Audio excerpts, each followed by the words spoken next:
Hey guys, welcome back. I'm Spiffy Lou. This is an episode of Spiffy Lou Finance. For those of you guys new to my channel, welcome. For those of you familiar with my channel, welcome back, guys. So today, guys, I felt it was very important to kind of talk about a topic that's kind of a little bit controversial, but not, everyone has different opinions on it. But for me, I just wanted to give my point of view, and that's what I'm here to do on my channel, guys. So we're going to be talking about good debt versus bad debt. The crazy thing about it is, when you talk about debt, automatically people think debt is bad, right? That could be bad, but it could also be good. So that's why I'm here to help you explain and understand the difference between the two, right? The great thing is, in this episode, I'm going to be giving you 4 different types of debt, basic types of debt that people normally have, and we're just going to discuss it. And at the end of the day, leave your comments below. Don't forget to smash that like button, guys, because it really helps me out in the end. So let's get after it, guys. So when it comes to debt, automatically when I hear the word debt, I automatically just think, oh my God, I owe somebody. Someone's going to come cut off my leg or take my firstborn or something. I don't know, automatically if I miss a payment. But I'm going to take it back. I'm going to take it back PG-13 a little bit, guys. So debt is not as bad because it could be used to build your net worth. And net worth is a good thing. Having a good net worth or high net worth is a good thing, right? The first type of debt we're going to talk about the one that you're saddled with no option. Well, unless you have a rich mommy or daddy, but hey, I didn't, so. I'm saddled with student loans. So what do? Oh my God. I had to go to 4 schools, guys. Essex County College, William-Paterson, Jacksonville University, and finally Rutgers. And all those time I took student loans, and I also paid out of my pocket. So, am I going to be scared because I took student loans to benefit myself? The answer is no, because taking student loans to really, get an education is considered a form of good debt because you're using it to invest in yourself. And you're investing in yourself to kind of get a future valuation on yourself. Think about it like that. You're investing in yourself today to get a good job, to land a, future front desk job or a nice office, or to live the life that you dreamed of. So I consider that a form of good debt.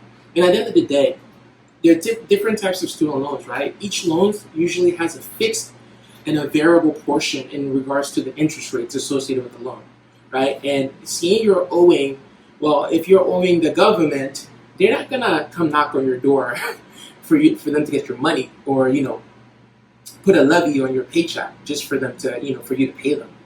These paying off student loans typically takes some people 20 to 30 years.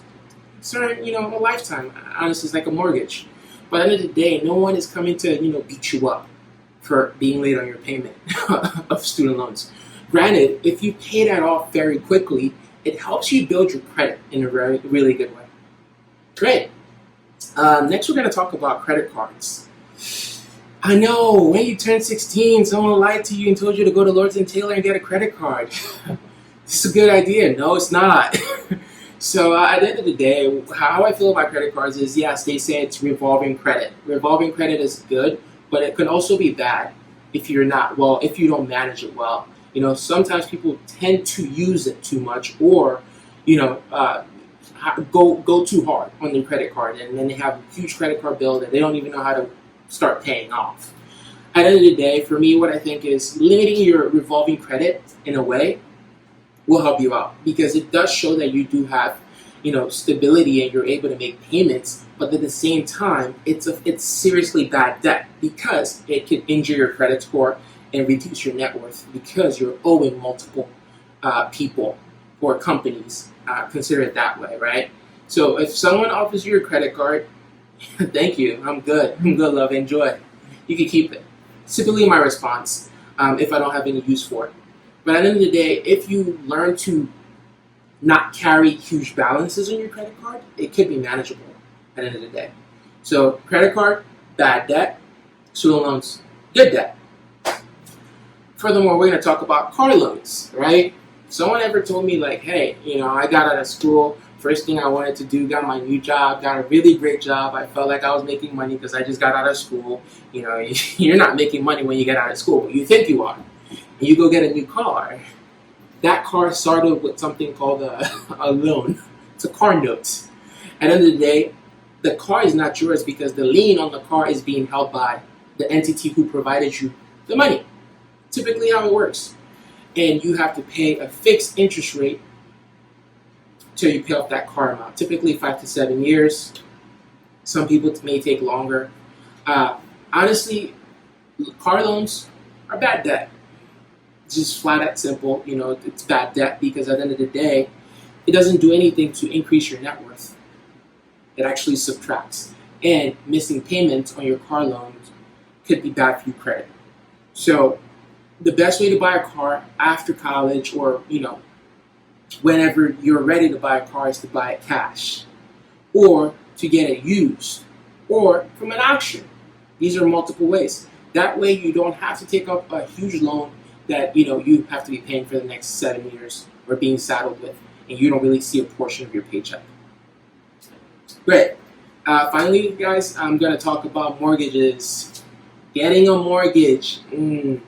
It's great, honestly. I work in real estate, so at the end of the day, I would say to you, being a homeowner is a great idea because it does increase your net worth, and that shows that you are lendable. You have lendability to corporations who want to lend you money. At the end of the day, it does give you some type of equity if you put a sizable down payment on the house. So at the end of the day, it is yours. You're paying it off over time. It does have value because you are getting a fixed asset. The land doesn't depreciate. So you're getting a fixed asset right there. So it's a form of good debt because it does increase your net worth. So when you consider debt in the future, guys, I want you to think of two things. Am I going to get a hit to my credit score, or is it going to improve my net worth? If it improves my net worth, it's good debt. If it takes away from my net worth, or I owe somebody, it's bad debt. Two simple rule, right? So, like I said, guys, if you guys ever have any questions on this or wanting to go into further details on how you pay off your student loans or how you handle paying down bad debt, please reach out to me at speedforlittlefinance@gmail.com. Drop a comment below, and I'll see you guys later. Thank you for staying with me.